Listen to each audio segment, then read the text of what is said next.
A few years ago, I'm in Gatlinburg, Tennessee, and we're walking down the parkway there, and I see a sign on a restaurant. It actually says, out of business, because I didn't know what business I was in. Now, the truth of the matter is it didn't really take a genius to know what business they were in. As I looked in there through the windows, I noticed that there were tables and chairs. I noticed it looked like a kitchen in the back. But somehow they lost their focus of the business that they're in. That happens in businesses all the time. As I travel around and talk to folks, I'll just say, name a business in your community. It could have been a grocery store, a hardware store, a pharmacy. It could be a big box store that was once a thriving business that's currently out of business. It seems that almost everywhere we go, these tend to make the list. Remember Blockbuster Video?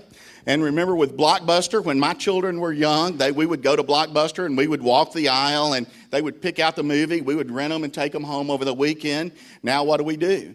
You do our own demand, or we'll go to the red box outside the Walmart, or the pharmacy, and we'll use that $1 red box, and that's the way children select movies. You remember this little company here, right? Enron, and how at one time they were such a big, powerful company, now out of business. You remember these? I had to throw it up. When we start thinking about gull-wing cars, I couldn't help but mention a DeLorean. And when I see that new I-8 that Guff Malzahn's riding around in, that gull-wing makes me think about a DeLorean Motor Company and those cars in Back to the Future. This one is an interesting model. Went out of business. Most of us who've been in the ministry for a long time were a minister of photos, right? Someone joined your church. You were the folks that had the Polaroid cameras. You would always, smile. We'll get your picture, and you'd take the picture of the family. And then I don't know how many of you guys were like I was, but when I was a young minister of education, I would take and go. I'd get the kids up and say, "Watch the magic. If I blow on this picture, it'll come to life." And I'd blow on it and show them. And the kid, ooh, our minister of education's magic. He can make pictures come to life. You remember those days? Well, now I see that Polaroid is relaunching and reinventing themselves, which is kind of interesting. Why do these businesses fail? We start thinking about why does a business actually fail? And we were reading a Forbes article on this, and here's several reasons. One of the main reasons that businesses fail is they have poor relationships with their employees and their customers. In other words, they never get out of the kitchen if you're a manager of a restaurant, or they never get out into the store to talk to the customer.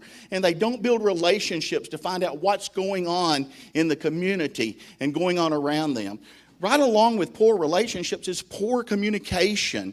Most of the businesses didn't communicate their strategy very well. They didn't know where they were headed, so they weren't able to advertise properly. They weren't able to communicate properly where they were heading.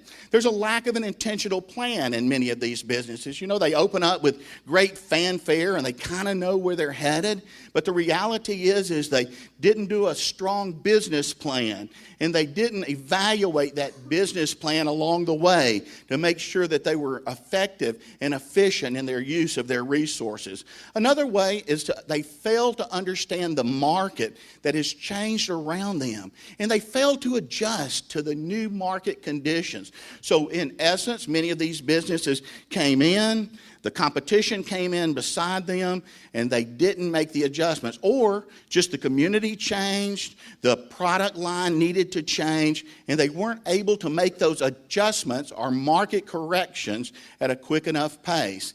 And lastly, the leadership breaks down, and often at the top. There's either a failure of leadership, or the leadership got bored, or the leadership got into a rut, and they begin to do the same old thing in the same old way and expect a different result. Now, when I think about these, I think about the fact that not only do businesses fail, churches often struggle, and for some of the same reasons. Now, here's what I want to ask you to think about.